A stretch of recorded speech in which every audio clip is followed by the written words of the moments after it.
अल्लाह जल्ला व अला कुरान करीम में इरशाद फरमाता है कि नमाज बुराइयों से बचाती है। लेकिन क्या वजह है कि हमारे बहुत सारे ऐसे दोस्त देखते हैं, वो कहते हैं कि हमारे बाबा जी दादा हुजूर एक अरसे से नमाज पढ़ रहे हैं लेकिन वो फिर भी गुनाह कर रहे हैं, वालिद साहब झूठ बोलते हैं, बहुत सारे ऐसे गुनाह हो जाते हैं, नौजवान क्या बुजुर्ग क्या, गुफ्तगू में तलखी होती है, बदनिगाही होती है, गीबत करते हैं। तो क्या वजह है कि इतनी इस्तिकामत से नमाज पढ़ रहे हैं लेकिन फिर भी गुनाहों का सिलसिला जारी है, जबकि अल्लाह जल्ला व अला कुरान में इरशाद फरमाता है कि ये नमाज गुनाहों से बचा लेती है, नमाज हिफाजत करती है। तो ये नमाज इनकी नमाज क्यों नहीं बचाती? 50-50 साल हो गए नमाज पढ़ रहे हैं, एक अरसे से नमाजें अदा हो रही हैं। तो अल्लाह जल्ला व अला का कलाम, उसमें तो झूठ का इम्कान भी नहीं है। जब अल्लाह इरशाद फरमा रहा है कि नमाज गुनाहों से बचाती है, बुराइयों से बचाती है, तो हमारी नमाज हमें क्यों नहीं बचाती? इसलिए क्योंकि नमाज की दो फॉर्म्स होती हैं, एक फिजिकल फॉर्म, एक स्पिरिचुअल फॉर्म। एक नमाज का जिस्म है और एक नमाज की रूह है। जो नमाज के जिस्म और रूह के मजमूए के साथ नमाज को कायम करता है, उसकी नमाज उसे हर बुराई से बचाती है। नमाज कायम करने और नमाज अदा करने में बहुत बड़ा फ़र्क है। एक होता है नमाज अदा करना, एक होता है नमाज कायम करना। अल्लाह जल्ला व अला ने कुरान करीम में जहाँ भी मोमिनीन के हवाले से नमाज का जिक्र किया तो युकीमुनस्सलाता, मुकीम फरमाया, युकीमुनस्सलाता फरमाया, वो नमाज कायम करते हैं। ये नहीं फरमाया अदा करते हैं, क्योंकि जो अल्लाह के वली होते हैं, अल्लाह वाले होते हैं, अल्लाह के प्यारे होते हैं, वो फ़कत फॉर्मेलिटी के तौर पर नमाज अदा नहीं करते, वो नमाज कायम करने वाले होते हैं। और जो नमाज कायम करने का प्रैक्टिकल मेथड सीख ले, अमली तरीका सीख ले, उसकी नमाज न सिर्फ उसे गुनाहों से बचाती है बल्कि उसकी नमाज उसे उसके दुश्मनों के हमलों से भी बचाती है। वो नमाज खुद उसकी बॉडीगार्ड बन जाती है, एक मुहाफिज बन जाती है, उसकी हिफाजत करती है। वो नमाज कैसी है? ये दो चीज़ों का मजमुआ है। आज जुमा की नमाज हम इंशाअल्लाह इसी तरह ही कायम करेंगे। चंद निकात हैं इंशाअल्लाह, अगर ये जहन नशीन हो जाएं तो नमाज से प्यार हो जाएगा, ऐसा प्यार हो जाएगा। वहाँ बरतानिया में ऐसे बेशुमार लोग हैं, ऐसे गैर मुस्लिम थे जिन्होंने इस्लाम कबूल किया। इस्लाम कबूल करने के बाद नमाज अदा करना और नमाज को हकीकतन कायम करने का ऐसा तरीका सीख लिया कि वो कहते हैं कि अब सुबह के वक्त किसी को अलार्म क्लॉक ऑन करने की ज़रूरत नहीं होती कि अलार्म क्लॉक ऑन होगा तो वो अलार्म बजेगा तो हमारी आंख खुलेगी, या कोई अपने फैमिली मेंबर को कहे कि तू मुझे फ़ोन कर देना, या माँ से कहे कि दरवाजे पर दस्तक देना कि मेरी आंख नहीं खुलती। कहा कोई लाशऊरी कुव्वत है जो फजर के वक्त हमें बेदार कर देती है। क्यों? क्योंकि फिर जब इंसान को नमाज से प्यार हो जाता है ना, तो फिर नमाज को नमाजी से प्यार हो जाता है। एक तो होता है इंसान नमाज मिस करे, एक वक्त आता है कि नमाज नमाजी को मिस करती है, आ बेदार हो और मुझे अदा कर, मुझे कायम कर। तो उस नमाज को कायम करने का तरीका क्या है? पहले नमाज का जिस्म है। नमाज का जिस्म क्या है कि नमाज के अहकाम किसी आलिम से, कारी साहब से बाकायदा सीखे जाएं। बुनियादी अहकाम, बेसिक बुनियादी मखारिज सीख लिए जाएं कुरान करीम की आयात के, जो हम नमाज में पढ़ते हैं। उसका फ़ायदा क्या होगा कि नमाज का जिस्म कायम होगा। मिसाल के तौर पर, आम तौर पर किसी से कहते हैं हम, आपका क्या हाल है? वो कहते हैं अल्हम्दुलिल्लाह, मैं तो ठीक हूँ। अब अल्हम्दुलिल्लाह का मतलब क्या है? अल्हम्दुलिल्लाह का एक लुग़वी, एक लिंग्विस्टिक माना मौत है। हम कहना ये चाह रहे हैं तमाम तारीफ़ें अल्लाह के लिए हैं, और अलियाज़ु बिल्लाह अल्हम्दुलिल्लाह कह के हमने ये कह दिया कि मौत अल्लाह के लिए है।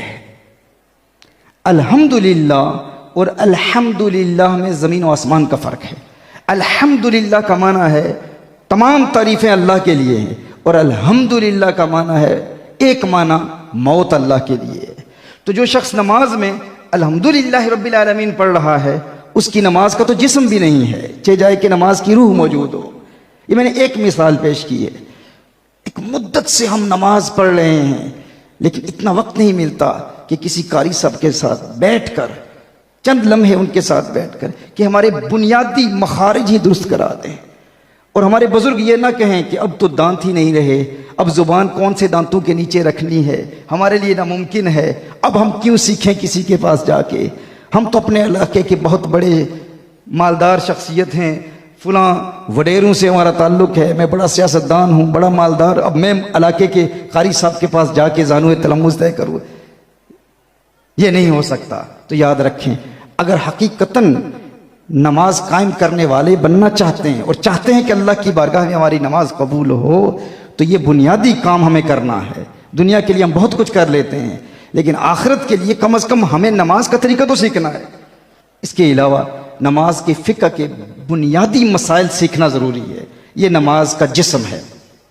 नमाज की रूह क्या है, यानी नमाज का जिस्म क्या है? नबी करीम सल्लल्लाहु ताला अलैहि वसल्लम की सुन्नत के मुताबिक नमाज कायम करना। नमाज यूँ पढ़ें कि हुजूर अकरम सल्लल्लाहु अलैहि वसल्लम के बताए गए अहकाम के मुताबिक हो, अहकाम के ख़िलाफ़ ना हो। बेसिक बुनियादी तजवीद सीख लें, किसी कारी साहब के साथ बैठकर, किसी आलिम साहब के पास बैठकर नमाज के बुनियादी मसाइल सीख लें। ये नमाज का जिस्म है और उन पर अमल करें तो नमाज का जिस्म मौजूद होगा। नमाज की रूह क्या है? नमाज की रूह ये है कि इब्तिदा से लेकर इंतहा तक, शुरू से लेकर आखिर तक मुकम्मल यकसुई के साथ, मुकम्मल इन्हिमा के कल्ब के साथ, मुकम्मल तवज्जो के साथ नमाज अदा की जाए, नमाज कायम की जाए। यानी दुनिया के ख्यालात से अपने जहन को पाक करके नमाज पढ़ेंगे तो वो नमाज की रूह है। इन दोनों के मजमूए के साथ जो शख्स नमाज कायम करता है वो नमाज उसे गुनाहों से बचा लेती है। अब नमाज की रूह तक रसाई हासिल करने का तरीका क्या है? पहला अमल, नमाज का तर्जुमा याद कर लें। ये इतना अहम है। हम अल्लाह जल्ला वाला को राज़ी करना चाह रहे हैं, किसी दुनियादार, किसी बड़ी सेलिब्रिटी को, किसी बादशाह को खुश करने के लिए आप जाते हैं, किसी वज़ीर आज़म को खुश करने के लिए आप जाते हैं, किसी मारूफ शख्सियत को खुश करने के लिए आप जाते हैं, तो आप उसके टाइटल्स याद करते हैं, उसका नाम याद करते हैं, उसका मकाम याद करते हैं, उसके अलकाबात याद करते हैं, इसका ये नाम है, इसका ये टाइटल है, इसका ये मकाम है, और फिर उसकी तारीफ में जुमले लिख के जाते हैं। आपके पास जुमले लिखे हुए हों या आपको अजबर हों, आपने ज़ुबानी याद कर लिए जुमले कि मैं फ़लाँ बड़ी मुक़्तदर शख्सियत को खुश करने के लिए जा रहा हूँ, उसे राज़ी करने के लिए जा रहा हूँ। आपको उससे कोई काम है, लेकिन वो भी जानता है आपने ये जुमले किसी ऐसी ज़ुबान में याद किए, ऐसी ज़ुबान में आपने उन जुमलों को अपने जहन में महफूज कर लिया जो ज़ुबान आपको खुद भी नहीं आती। तो क्या वो बादशाह मुतासिर होगा? वो खुश होगा? वो बड़ी शख्सियत खुश होगी? वो जानता है कि ये रटे रटाए जुमले हैं, ये कह तो रहा है लेकिन इसे खुद नहीं पता कि मैं क्या कह रहा हूँ। 40 साल हो गए, 50 साल बीत गए, दाढ़ियाँ सफ़ेद हो गई, अत्तहियातु लिल्लाहि वस्सलावातु पढ़ रहे हैं, खल्लाक़े कायनात, परवरदिगार आलम, सारी दुनिया का खालिक, सारी दुनिया का खल्लाक, वो सारी दुनिया को बनाने वाला, वो बादशाहों का बादशाह, उससे बड़ा कोई कवि नहीं, उससे बड़ी ताकत किसी की नहीं। दुनियादार को खुश करने के लिए जाएं तो उसके अलकाबात याद करें, किसी दूसरी ज़ुबान में याद करके उसके सामने बयान करें, या यूँ बयान करें कि उसकी समझ में ना आए। वो कभी खुश नहीं होगा अगर उसे पता है कि आपको भी नहीं पता कि आप उसके मुतल्लिक क्या कह रहे हैं। लेकिन अल्लाह को खुश करने के लिए हम जा रहे हैं, लेकिन हमें पता ही नहीं कि अल्लाहुम्मा इन्ना नस्तईनु का मतलब क्या है, हमें पता ही नहीं अल्हम्दुलिल्लाहि रब्बिल आलमीन का मतलब क्या है, हमें इल्म ही नहीं अत्तहियातु लिल्लाहि वस्सलावातु का मतलब क्या है। नमाज का मतलब तो यह है कि अल्लाह से राज़ो नियाज की बातें करें, लेकिन अल्लाह से बातें कर रहे हैं, खुद पता ही नहीं है कि क्या रहे हैं। इसके लिए कितना मुश्किल है। एक हफ्ते में हमें मुकम्मल नमाज का तर्जुमा याद हो सकता है अगर हम थोड़ी सी कोशिश करें। आज इस आस्ताना आलिया से ये पैगाम ले जाएं, अगर बरतानिया और अमेरिका के गोरे अंग्रेज गैर मुस्लिम मुसलमान होते हैं, एक हफ्ते में नमाज का तर्जुमा याद कर लेते हैं और फिर हमारे पास आते हैं, हमें कहते हैं यार फलां पाकिस्तानी मुसलमान, फलां हिंदुस्तानी मुसलमान, बांग्लादेशी मुसलमान जो पैदाइशी मुसलमान है, सारी ज़िंदगी नमाज पढ़ता रहा और मैंने उससे नमाज का मतलब पूछा, उसे पता ही नहीं कि अल्लाह की बारगाह में क्या अर्ज़ कर रहा है। तो क्या ख्याल है आपका? कम से कम हमें इतना काम तो करना चाहिए ना कि आज हम इरादा करते हैं कि हम नमाज का तर्जुमा कम से कम सीख लेंगे, फिर देखें नमाज में कितना लुत्फ आएगा। ये पहला मरकजी पॉइंट है नमाज में तवज्जो हासिल करने के लिए कि जब आप नमाज पढ़ रहे होंगे तो जो अल्लाह की बारगाह में अर्ज कर रहे हैं ना, उस पर गौर करेंगे तो आपका दिल दुनिया के ख्यालात से पाक रहेगा। आपको इल्म होगा कि आप अल्लाह की बारगाह में क्या अर्ज कर रहे हैं। ये नहीं कि फॉर्मेलिटी पूरी करने के लिए अल्हम्दुलिल्लाह रब्बिल आलमीन और रहमान रहीम, लेकिन पता ही नहीं है, इसलिए फिर दुनिया के ख्यालात आते हैं, आप दुनिया के मुतल्लिक सोचते हैं। लेकिन जब पता है कि अल्लाह की बारगाह में क्या पढ़ रहे हैं, तो फिर अल्लाह ताला इन्हें माँ के कल्ब अता फरमाता है, खुशू व खुदू अता फरमाता है, यकसूई अता फरमाता है। ये पहला पॉइंट है। दूसरा पॉइंट, नमाज पढ़ने से कबल, ये आज हमने करना है, तर्जुमा तो आइंदा हफ्ता इंशाअल्लाह ताला आप याद करके आएंगे और नमाज कायम करेंगे इंशाअल्लाह। लेकिन एक काम आज करने का ये है कि नमाज पढ़ने से पहले अपने आप को इस बात पर आमादा करना कि ये मेरी जिंदगी की आखिरी नमाज है, ये आखिरी मौका है अल्लाह से राज़ो नियाज की बातें करने का। नबी करीम सल्लल्लाहु अलैहि वसल्लम की अहादीस की रोशनी में ये सारा कलाम पेश कर रहा हूँ। वक्त नहीं है कि तमाम अहादीस के हवाले पेश करूँ, लेकिन चूंकि आप मानने वाले हैं, अहलुल्लाह से प्यार करने वाले हैं, एतकाद अहले सुन्नत के कायल हैं आप लोग, और हमारे अकाबिर के नज़रियात के कायल हैं, इसलिए बगैर हवालों के मैं आप तक ये पैगाम पहुंचा रहा हूँ। हुजूर अकरम सल्लल्लाहु अलैहि वसल्लम ने इरशाद फरमाया, जब भी नमाज पढ़ो तो यूं नमाज पढ़ो गोया कि तुम्हारी जिंदगी की आखिरी नमाज है। अब हर नमाज पढ़ने से कबल अगर आप अपने आप को आमादा करेंगे, परसुएड करेंगे, तैयार करेंगे कि ये मेरी जिंदगी की आखिरी नमाज है, आखिरी मौका है, 40, 50, 60 साल के गुनाहों का बोझ अपने कंधों पर उठाए हुए हूं, अब ये आखिरी मौका है अपने आप को गुनाहों के बोझ से आज़ाद करने का। आप सोचें, जिसको पता हो कि इस नमाज के बाद मेरी मौत वाक़ई हो जाएगी, इसके बाद फिर सजदे का मौका नहीं मिलेगा, इसके बाद मैं कब्र में हूँगा, तो उसे नमाज के दौरान अपने गुनाह भी याद आएंगे, आंखों से अश्कों की बरसात जारी होगी, इंसान रो रहा होगा, या अल्लाह अभी तो मैं कब्र में जाने वाला हूँ, ये आखिरी मौका है। फिर कोई पॉलिटिकल बातें हो रही हूँ, फिर कोई क्रिकेट मैच हो रहा हो, या फुटबॉल मैच हो रहा हो, या मुस्लिम लीग नून या PTI के झगड़े हो रहे हों, या PP के झगड़े हो रही हों, आपको परवाह ही नहीं होगी। इलेक्शन हो रहे हों, या कोई बहुत बड़ी फेमस शख्सियत आपके पास आई हो, या बड़ी इंटरेस्टिंग बातें हो रही हों, आपको किसी चीज की परवाह नहीं होगी। आप सोचेंगे कि ये तो मेरा आखिरी मौका है अल्लाह को राजी करने का, ये लोग तो दुनिया में रहेंगे, इनकी सियासतें चलती रहेंगी, इनके क्रिकेट फुटबॉल मैचेस चलते रहेंगे, दुनिया के मामला चलते रहेंगे, ये कारोबार करते रहेंगे, पैसे कमाते रहेंगे, लेकिन मेरे लिए ये आखिरी मौका है अपने रब को राजी करने का। जिसने अपने आप को तैयार कर लिया, आमादा कर लिया कि आज ये जुमा की नमाज मेरी आखिरी नमाज है, आज आखिरी मौका है अल्लाह से राज़ो नियाज की बातें करने का, फिर आप सोच सकते हैं कि उसकी नमाज में किस कदर खुशू व खुदू पैदा होगा। ये दूसरा नुक्ता है। पहला नुक्ता जरा आप रिपीट कर ले। पहला नुक्ता क्या था? नमाज का, नमाज का ऊंचा कहे ना जरा जी, नमाज का तर्जुमा याद करना है। सारे जरा बुलंद आवाज में कहे, नमाज का तर्जुमा याद करना है। और दूसरा, मेरी जिंदगी की आखिरी नमाज है। नमाज से कबल अपने आप से बात करना, और दौरान नमाज जो ही दुनिया का ख्याल आए फौरन अपने आप को याद दिलाना, क्या कर रहा है, ये आखिरी नमाज है। तीसरा नुक्ता, ये तसव्वुर करें कि आसमान से मलाइका नाजिल हो रहे हैं मेरी इस नमाज की वजह से, और मेरे इर्द गिर्द गर्दिश कर रहे हैं, मेरे पाँव, टांगों, मेरे पेट, मेरे सीने, मेरे साथ, मेरे सर, चेहरे के इर्द गिर्द यूं फरिश्ते गर्दिश कर रहे हैं, और आसमान तक ये फरिश्ते हैं। क्योंकि जब नमाजी नमाज कायम करता है तो उसकी नमाज की वजह से आसमान से फरिश्तों का नुज़ूल होता है। उस वक्त जो ही दुनिया का ख्याल आएगा, किसी दुनियावी मामले का ख्याल आएगा, तो फौरन इंसान कहेगा, है नादान इंसान, तू क्या कर रहे, तू देखता नहीं है, तेरी इस नमाज की बरकत से अल्लाह ताला के मलाइका आ रहे हैं और तू दुनिया के बारे में सोच रहा है।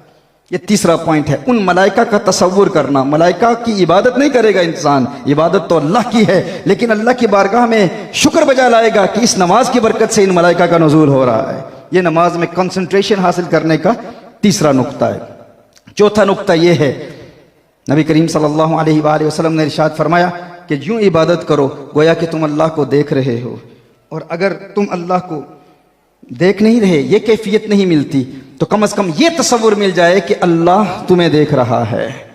लेकिन हमारे मशाइख स्पिरिचुअल मास्टर्स कहते हैं कि पहले पर भी मेहनत करो। अब अल्लाह तो नजर नहीं आता, अल्लाह तो जिस्म जिस्मानियात से पाक है, हम अल्लाह को तो नहीं देख सकते, लेकिन अल्लाह के नाम को देख सकते हैं। तो ये तसव्वुर करें कि अल्लाह का नाम लिखा हुआ है और आप अल्लाह के नाम पर गौर कर रहे हैं, गौर से अल्लाह के नाम को आप देख रहे हैं। अल्लाह के नाम को देखें नमाज के दौरान, अल्लाह लिखा हुआ है, इससे आपको नमाज में कंसंट्रेशन मिलेगी। ये कितने नंबर का पॉइंट था? पहला क्या था? नमाज का।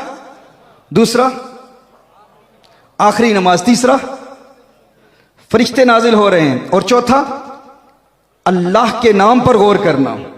और पांचवा नुक्ता यह है कि ये सोचें कि ये वही नमाज है जो हमारे आका सल्लल्लाहु अलैहि वसल्लम पढ़ते थे। मैं गुनहगार, बदकार, स्याहकार, इस्यां शियार, मैं कहाँ इस काबिल था कि अल्लाह जल्ल वाला ने मुझे वो तौफीक दी, मुझे भी वही नमाज दे दी जो अपने हबीब को अता फरमाई थी। यानी जिस तरह हुजूर अकरम सल्लल्लाहु अलैहि वसल्लम रुकू करते थे, मैं भी उसी तरह रुकू कर रहा हूँ। हुजूर का कौमा याद करें, हुजूर की आखिरी बैठना याद करें, हुजूर के सजदे को याद करें और फिर चश्मे तसव्वुर से तखय्युल बांधें कि हुजूर अकरम सल्लल्लाहु अलैहि वसल्लम जब सजदे में थे, जब रुकू में होते थे तो हुजूर की जुल्फ़ें कैसी लगती होती थी। हुजूर अकरम सल्लल्लाहु अलैहि वसल्लम जब सजदे में थे तो हुजूर के सजदे की कैफियत कैसी थी। हुजूर अकरम सल्लल्लाहु अलैहि वसल्लम जब किरात करते थे तो हुजूर की किरात कैसे थी। हुजूर अकरम सल्लल्लाहु अलैहि वसल्लम ने खुद इरशाद फरमाया, सल्लु कमा रअयतुमूनी उसल्ली, नमाज यूं पढ़ो गोया कि तुम मुझे नमाज पढ़ता हुआ देख रहे हो। तो हुजूर का तसव्वुर बांध के नमाज पढ़ें। हम हुजूर की इबादत नहीं करते, हम हुजूर अकरम सल्लल्लाहु अलैहि वसल्लम की ताज़ीम करते हैं, तौकीर करते हैं। एक तो यह है कि हम अल्लाह जल्ल वाला के नाम पर गौर करें, और दूसरा यह है कि हुजूर अकरम सल्लल्लाहु अलैहि वसल्लम का तसव्वुर बांधें कि मैं कहाँ ये इस काबिल था कि मुझे भी अल्लाह ने वही नमाज अता की जो हुजूर अकरम सल्लल्लाहु अलैहि वसल्लम को अता फरमाई थी।